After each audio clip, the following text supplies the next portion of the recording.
দৃষ্টি আল্লাহ কি জন্য দিয়েছে? যাচাই করার জন্য। আপনি সত্য মিথ্যা যেন সাদা কালো সবকিছু যাচাই করতে পারেন। অনেককে যাচাই করার জন্য বললেও সে যায় না, কারণ সে এমন একটা টোপ গিলে ফেলেছে যে এই মাধ্যমগুলোকে ব্যবহার করতে নিষেধ করে দেওয়া হয়েছে। যে বলা হয় যে এই জাতীয় মানুষের কাছে বসবে না। যেরকম আপনি রাসূল আকরাম সাল্লাল্লাহু আলাইহি ওয়াসাল্লামের যুগে মক্কার মুশরিকরাও এই পলিসি গ্রহণ করেছিল যে রাসূলের কাছে না বসার জন্য, তার কথা না শোনার জন্য বলতেন, কিন্তু অনেকে শুনে শেষ পর্যন্ত কি মুসলমান হয়ে গেছে।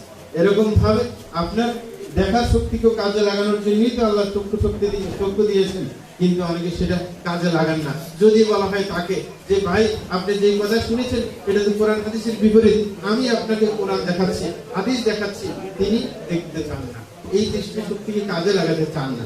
আছে না এরকম মানুষ? কাজে লাগাই না, বলছে আমার এত দেখার দরকার নেই, আমার এত দেখার দরকার নেই। তাহলে আপনি মাধ্যমটা যদি ভালোভাবে কাজে না লাগান, সত্যটা কোথায় খুঁজে পাবেন? নাকি না? তাহলে আপনার দৃষ্টি শক্তি কাজে লাগাইতে হবে নাকি হবে না? হ্যাঁ, অনেকে উল্টাটা দেখি ওটাকে শুদ্ধ মনে করে। হ্যাঁ, আর এইগুলো বিশেষ করে আমার দেশের একটা বিশেষজ্ঞের কাছে তাদের মধ্যে এটা বেশি। উল্টাটা দেখলেও বলে যে না উনি এটা ভালো জানেন, এটা ওনার কাছে ব্যাখ্যা রয়েছে, উনি নাম দিকে কাজ করেছেন। হ্যাঁ, ঠিক না? এরকম একটা তৎপরতা আমাদের মধ্যে কাজ করে। আমাদের দৃষ্টি শক্তি আমরা কাজে লাগাতে চাই না। এই দুইটার পরে কোনটাকে কাজে লাগাইতে হবে? শেষ পর্যন্ত তথ্যগুলোকে যাচাই বাছাই করার দায়িত্ব কার? আপনার বোধ শক্তি, যেটা অনুধাবন শক্তি, সেটাকে কাজে লাগানোর জন্য। আর শেষে কি বলছেন? ওয়াজআলা লাকুমুস সামআ ওয়াল আবসারা ওয়াল আফইদা। হ্যাঁ, পরে আপনি অনুধাবন শক্তিকে কাজে লাগিয়ে সবগুলোকে রিপেয়ারিং করে সুন্দরভাবে তারপরে সেটিং করে জায়গায় করে রাখবেন, যেটাকে পরবর্তীতে কাজে লাগার জন্য, নাকি? কিন্তু উল্টোভাবে যদি মন্থন করে আপনি উল্টো তথ্যকে যদি একবার জায়গা দিয়ে ফেলেন, তাইলে অন্য ভালো কথাকে সে ফেলে দেওয়ার চেষ্টা করবে। কারণ কখনো অবদাত বলা হয় যে একটা বিপরীত দুইটা জিনিস একসাথে থাকতে পারে না। আপনি একটা তথ্য যদি সত্য মনে করে একবার সেটিং করে ফেলেছেন ব্রেনের মধ্যে, অন্য ভালো তথ্য আসলো সে কি ফেলে দিবে আসলে, কারণ তার ভিতরেরটা উল্টা, সুতরাং সে ক্যাচ করতে চাইবে না, সেটাকে ডিলিট করে ফেলতে চেষ্টা করবে, ওটাকে জায়গা দিতে চাইবে না। সুতরাং ওটা বাইর করতে গেলে অনেক কষ্ট, নাকি না? সুতরাং আপনার যে ছোট্ট সোনামণি, আপনার যে বাচ্চা আছে, এই বাচ্চাটা আস্তে আস্তে এই মাধ্যমগুলো ব্যয় করেই সে আস্তে আস্তে শিক্ষিত হয়ে উঠবে। আপনি যদি তার এই সমস্তগুলো অথর্ব কাজে লাগান, এমন প্রতিষ্ঠানে আপনি ভর্তি করিয়ে দেন যারা কি উল্টা কিছু পড়ায়, উল্টা কিছু শোনায়, নাকি না? হ্যাঁ, উল্টা কিছু দেখায়, তারপরে কি সে সঠিক অনুধাবন নিয়ে বড় হতে পারবে? সে তো শেষ পর্যন্ত সঠিকটা পাবে না। তাই আপনার যেন এইগুলাকে মিসগাইড না করতে পারে। একটা বাচ্চা সে আস্তে আস্তে এই উপকরণগুলোকে মাধ্যম করেই তো বড় হয়ে শিক্ষিত হয়ে উঠবে, কিন্তু এগুলাকে তো অচল করে রাখা হচ্ছে বা উল্টোভাবে মিসগাইডেড করা হচ্ছে। পরবর্তীতে কিন্তু আপনি শেষ পর্যন্ত কি নিজের বাচ্চাকে সোজা করতে পারবেন না। বিশেষ করে যদি তার মধ্যে ব্যক্তিত্ববোধ চলে আসে, কোনো ছেলে ব্যক্তিত্ববোধ চলে আসলে আপনাকে উল্টা ফতোয়া দিবে, সে গোমরাহ। হ্যাঁ, এরকম অনেক আছে। আমি যখন সৌদি আরব ছিলাম, বাসা থেকে আমাদের আশেপাশে কোনো এরকম সঠিক মাদ্রাসা নাই, তো এক মাদ্রাসা আমার ছেলেকে ভর্তি করে দিয়েছে যে এর দোকানে পড়বে, এখানে তো কোরআন শিখবে, আর বেশি কিন্তু না, নাকি? যখন এর দোকানে পড়ছে এরকম বাইর করতে পারি না, কারণ তারা এমন পলিসি ব্যবহার করে ওই ছাত্রটাকে একবারে খাঁটি ভক্ত বানিয়ে দেয়। কোনো মতেই মাদ্রাসা থেকে বাইর করতে পারি না। মাদ্রাসায় অনেক খোঁজাখুঁজি, বলে যে সে পালাই গেছে, কোথায় খুঁজে পায় না। আমি প্রিন্সিপালকে বললাম ছেলে খুঁজে দেবে, না হলে আমি মামলা ছুঁয়ে দেবো। হ্যাঁ, আমার ছেলে বাইর করো তাড়াতাড়ি। পরে জোর জবরদস্তি করে বাইর করছে, কান্নাকাটি যাইতেই চায় না, আসতে চায় না, মানে সে মনে করে আমিও বলবো। মানে এমন ভাবে মানে চোখ লাগিয়ে দিয়েছে, অনেক কষ্ট করে বের করে নিয়ে ওরা যেন মন খারাপ না করে ফাঁসি টাসি খাওয়াই দান করে এইখান থেকে নিয়ে আসতে আসতে। কারণ যখন একটু বুঝ এসে যাবে তখন কিন্তু আপনি তাকে শুদ্ধ লাইনে আনা আপনার জন্য কষ্টকর হয়ে যাবে। এই কারণে আপনার ছোট বাচ্চাকে সঠিক সময়ে সঠিক জায়গায় আপনাকে রাখতে হবে, তাইলে সেই সঠিক শিক্ষা নিয়ে অগ্রসর করতে হবে, এটাই। আর আমরা যারা বড় আছি, আর আল্লাহ শেষে কি বললেন? করুন যে আশা আল্লাহ করছে আমাদের কাছ থেকে, যে আমরা যেন এই যে মাধ্যমগুলো এইগুলাকে কাজে লাগিয়ে যেন আল্লাহর কৃতজ্ঞতা কে প্রকাশ করে, যে এইগুলা সঠিক জ্ঞান আহরণের একটা মাধ্যম, নাকি না? আবার কেউ বলে যে আমার এত কষ্ট করার কি দরকার, কারণ জ্ঞান আহরণ করতে কষ্ট আছে, নাকি? যাচাই বাছাই করতে গেলে কষ্ট আছে, নাকি না? সময় লাগবে না? এখন তো আমরা 5 মিনিটের বেশি ওয়াজও শুনতে চাই না, আবার 5 মিনিটের বেশি বই ঘাটাঘাটি করবো, এই সময় তো অনেকের নাই, নাকি না? যত ছোট ক্লিপ পাই ততই খুশি, কিন্তু এই ছোট কথা থেকে কি সব কথা পাওয়া যায়? হ্যাঁ নাকি অনেক সময় এক সাইকেল ছোট একটা কথা কেটে দিলেন, দেখেন বিপরীত অর্থ বহন করে, যেটা ওই সাইকেল বলেই নেই, অথচ সাউন্ড ঠিক, সব ঠিক, কোনো অসুবিধা নেই। এইভাবে করে অনেকে ধোকাও দেয়, নাকি না? সুতরাং মুশকিল এই কারণে সঠিকভাবে কাজে লাগাইতে, অনেকে মনে করে যে না লাগানোর দরকার, এত কষ্ট করার কি দরকার আছে? আইডি দরকার আছে, না হলে কিন্তু জাহান্নাম ছাড়া আর কোনো ঠিকানা নাই। আল্লাহ বলেন ওয়ালাকাদ যারাবনা লিজাহান্নামা কাসীরাম মিনাল জিন্নি ওয়াল ইনস লাহুম কুলুবুন লা ইয়াফকাহুনা বিহা ওয়া লাহুম আ'য়ুনুন লা ইবসিরুনা বিহা ওয়া লাহুম আযানুন লা ইয়াসমাউনা বিহা উলাইকা কাল আনআমি বাল হুম আযাল উলাইকা হুমুল গাফিলুন। আল্লাহ জাল্লাহু বলেন যে আমি জিন এবং মানুষদের মধ্য থেকে অনেক বেশি সংখ্যক জিন এবং মানুষকে তৈরি করেছি জাহান্নামের জন্য। কিসের জন্য তৈরি করছি? এদের দোষটা কি? কেন জাহান্নামের জন্য তৈরি করলো? ওই একই কথা আগের আয়াতের সাথে মিল দিয়ে দিচ্ছি। কারণ যে উপকরণগুলা আল্লাহ তাকে দিয়েছেন সত্য উন্মোচনের জন্য, সেই উপকরণগুলা সে ব্যবহার করে নাই। আর এইগুলো তো এসে পরবর্তী আয়াত, মানে যারা মানে বয়স্ক তাদেরকে আল্লাহ সম্বোধন করে বলছিলেন। এই কারণে আগে ওই পিছন থেকে বলেন, বলছেন লাহুম কুলুবুন লা ইয়াফকাহুনা বিহা, বলেছে তাদেরকে আমি অনুধাবন শক্তি দিয়েছিলাম, কিন্তু অনুধাবন শক্তির কাজে লাগাইনি, নাকি না? কাজে লাগাই সঠিককে বুঝার চেষ্টা করে। হ্যাঁ, সবসময় বলে যে আমার এই বুঝার দরকার, বুঝতে এই পেশাল আমার কি দরকার আছে? আমি বাস নামাজ রোজা বাস ঠিক এটা দিয়ে আমি জান্নাতে চলে যাবো, এরকম অনেকের মন মেজাজ আছে, নাকি নাই? বাস সে বুঝার একটু চেষ্টা করে না, কিন্তু লাস্টে দেখবেন শেষ পর্যন্ত জাহান্নামের হুমকি দিচ্ছে আল্লাহ তৈরি করে রাখছে, কাজে না লাগাইলে। হ্যাঁ, বলেছেন লাহুম কুলুবুন লা ইয়াফকাহুনা বিহা ওয়া লাহুম আযানুন লা ইয়াসমাউনা বিহা, যে তাদেরকে আল্লাহ জাল্লাহু বলেন যে আমি তাদেরকে শ্রবণ শক্তি দিয়েছিলাম, কিন্তু সেটা সঠিকভাবে সে কাজে লাগায়নি। ওয়া লাহুম আ'য়ুনুন লা ইবসিরুনা বিহা, তাদেরকে আমি দৃষ্টি শক্তি দিয়েছিলাম, কিন্তু সেটা সঠিকভাবে কাজে লাগায়নি, নাকি লাগায়নি। এই কারণে হুমকি দিয়েছে কিসের? জাহান্নামের হুমকি, যে এদের জন্য আমি জাহান্নাম রেডি করে রেখেছি। হ্যাঁ, আল্লাহ বলেন কেন এইগুলাকে কাজে লাগাই নাই? আর এইগুলা কাজে লাগাইলে সে অন্য পশু থেকে পৃথক হয়ে যেতে পারত। যখন কাজে লাগায়নি, তাহলে অন্য পশু তার মধ্যে কোনো পার্থক্য নেই, বরং তাকে জিনিস দেওয়ার পরে কাজে না লাগানোর কারণে আল্লাহ তাকে আরো নিকৃষ্ট করেছে। আল্লাহ বলেছেন উলাইকা কাল আনআমি বাল হুম আযাল। আল্লাহ বলেন এই লোকগুলা যখন এই আপনার মাধ্যমগুলোকে কাজে লাগাই এই জ্ঞান আহরণের, বলেছে এরা তাইলে চতুষ্পদ জন্তু, পার্থক্য নেই। কারণ ওদেরকে দেয়নি, হ্যাঁ দেয়নি যদি কাজে লাগাইনি, এদেরকে দেওয়ার পরেও কাজে লাগাচ্ছে না, তাইলে তো একই রকম হয়ে গেল, নাকি না? নাকি বেশ তোমার?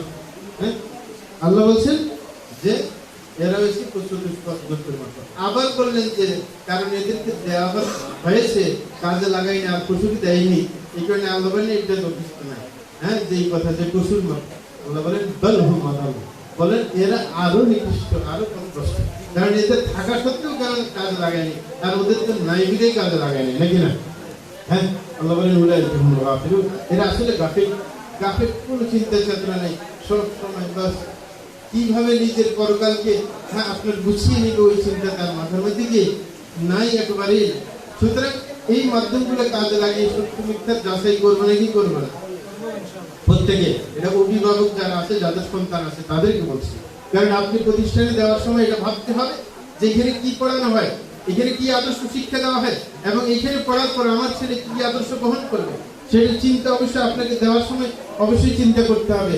না টিচার গুলো ভালো আছে, টিচার গুলো আমার আত্মীয় স্বজন, আমার পরিচিত বন্ধু বান্ধব বললে যে আমি আপনার ছেলেকে দেখবো, আপনার কোনো টেনশনই করতে হবে না, কিন্তু সে কি শিক্ষা দিবে কি দিবে না সেগুলো নিয়ে চিন্তা করা লাগবে না, নাকি না? নাকি আপনি তার কথাই দিয়ে দিবেন আপনার বাচ্চাটাকে? না, অসম্ভব। এবং আপনাকে বাচ্চাকে কেন দিতে হবে? অনেকে বলেন আমাকে ধর্মীয় শিক্ষা শিক্ষিত হওয়ার কি দরকার আছে, এই বাচ্চাকে কেন ধর্মীয় শিক্ষা শিক্ষিত করবো? আমি ছেলেকে জেনারেল শিক্ষা শিক্ষিত করেই তো আমি নিজে সফল হতে পারি। এরকম অনেকে সফল হয়েছে মনে করছে না, নাকি করে নাই? কিন্তু অনেকে শেষ পর্যন্ত ব্যর্থ হয়েছে। সন্তান শেষ পর্যন্ত পরিণয়কালে দেখা গেছে সন্তান শেষ পর্যন্ত বাবার খবর রাখে নাই, নাকি না? মারা গেছে, তারপরে দূরে সরে গেছে, তারপরে হুজুররা দাফন করছে, নাকি না? কাজে লাগছে নাকি লাগে নাই, এটা অনেকে ভালো করে জানেন। এই কারণে রাসূল আকরাম সাল্লাল্লাহু আলাইহি ওয়াসাল্লামের একটা হাদিসের কথা স্মরণ করে দিয়ে আমি শেষ করছি। সময় শেষ ভাগে আমাদের শাইখ আছেন, উনি আলোচনা করবেন, গুরুত্ব দিয়ে শুনবেন ইনশাআল্লাহ। রাসূল আকরাম সাল্লাল্লাহু আলাইহি ওয়াসাল্লামের একটা বিশেষ হাদিস সেটা হচ্ছে রাসূল আকরাম সাল্লাল্লাহু আলাইহি ওয়াসাল্লাম বলেন ইদা মাতা ইবনু আদম ইনকাতা আনহু আমালু, যে একজন মানুষ যখন মারা যায় তখন তার সমস্ত আমলের পথগুলো বন্ধ হয়ে যায়। নাকি একজন মানুষ মারা গেলে সে কি আমল করতে পারে? না, তার সব বন্ধ হয়ে যায়। কিন্তু রাসূল আকরাম সাল্লাল্লাহু আলাইহি ওয়াসাল্লাম পলিসি শিক্ষা দিলেন, দেখেন যে আপনি দুনিয়াতে জীবদ্দশায় এমন কিছু পথ খুলে দিবেন যে মরার পরেও চলতে থাকে, নাকি না? মরার পরেও চলতে থাকবে এমন কিছু পথ খুলে রাখা দরকার। এটা হচ্ছে বুদ্ধিমানের কাজ, যে ভবিষ্যতের জন্য চিন্তা করে। একজনে কামাই করে, ভবিষ্যতের জন্য তার চিন্তা থাকলে কামাই কিছু অংশ রাখবে, নাকি সব খরচ করে ফেলবে? হ্যাঁ, কিছু অংশ রাখবে। এই কারণে মরার আগে পরের চিন্তা করা দরকার। তো বলছেন তিনটা পথ খোলা থাকবে মৃত্যুর পরও, ওই রাস্তা থেকে কি নেক আমল আসতে থাকবে। একটা হচ্ছে সাদকাতুন জারিয়া, যে এমন সৎকার ক্ষেত্র যদি খুলে যায় যেটা তার মৃত্যুর পরেও চলমান থাকবে। এবার কয়দিন চলবে ওই হিসেবে আপনার সওয়াব আসবে। এটা চলবে কয়দিন, যতদিন চলবে অতদিন সওয়াব পাই, নাকি না?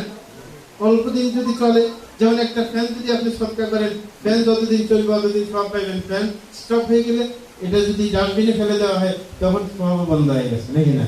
হ্যাঁ, কিন্তু যদি একটা মসজিদ করে গেলেন, এটার বিল্ডিং যদি 100-150 বছর থাকে এতদিনে সওয়াব মিলবে, নাকি না?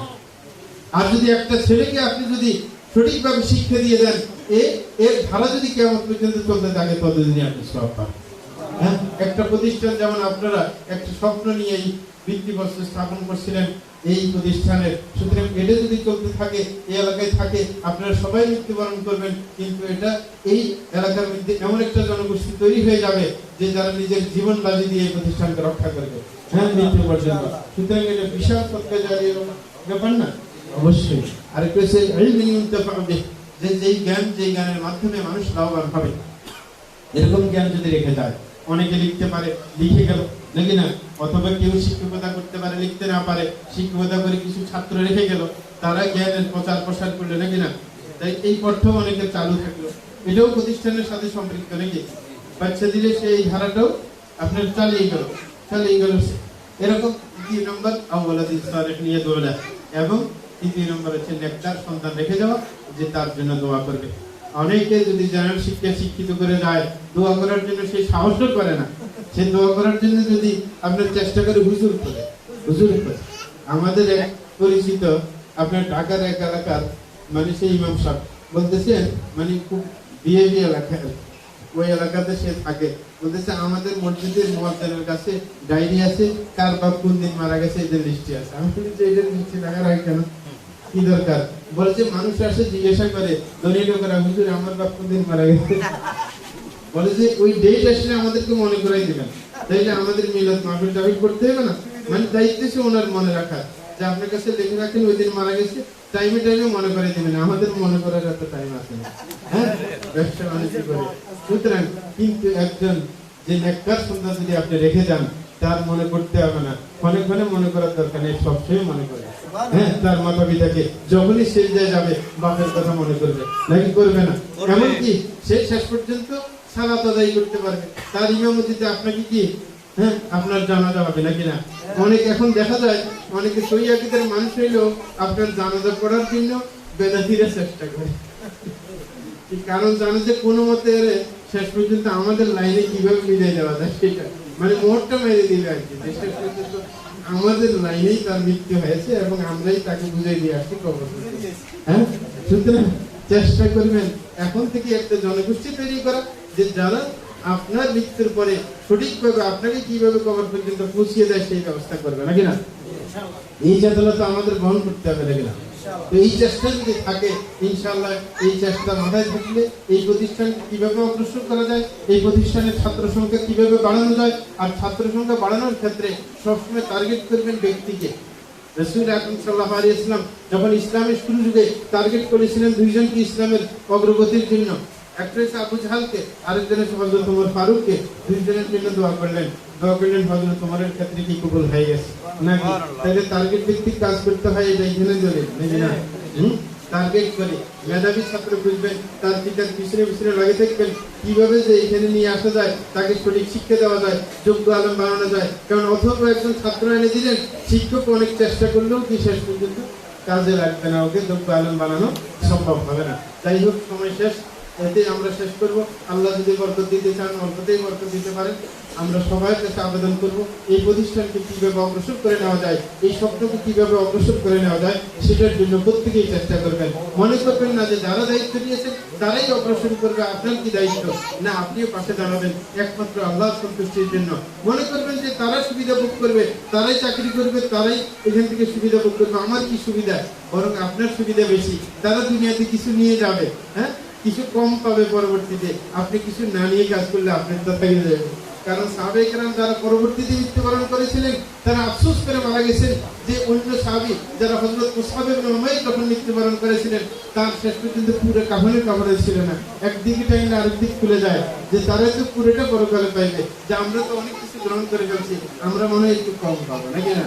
তাইলে যারা দূর থেকে কাজ করবেন তারা পুরোপুরি পাবেন, আর যারা প্রতিষ্ঠানের সাথে লেগে থাকবেন কিছু কিছু সুবিধা ওরা ভোগ করবে, সুনাম হবে, তাদের কাছে মানুষের সেলুট করবে, সালাম দিবে, তাহলে দুনিয়াতে কিছু কিছু পাবে না, অবশ্যই পাবে। তাহলে ঘাটতি হয়ে গেল। এই কারণে যে ইবাদতের মধ্যে দুনিয়াতে কিছু পাওয়া যায় না সেটা আল্লাহ স্পেশাল রেখে দিয়েছেন, সেটা হচ্ছে কি সিয়াম।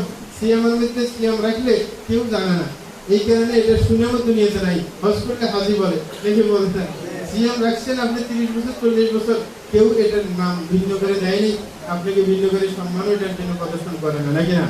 তাহলে খুবই সতর্ক।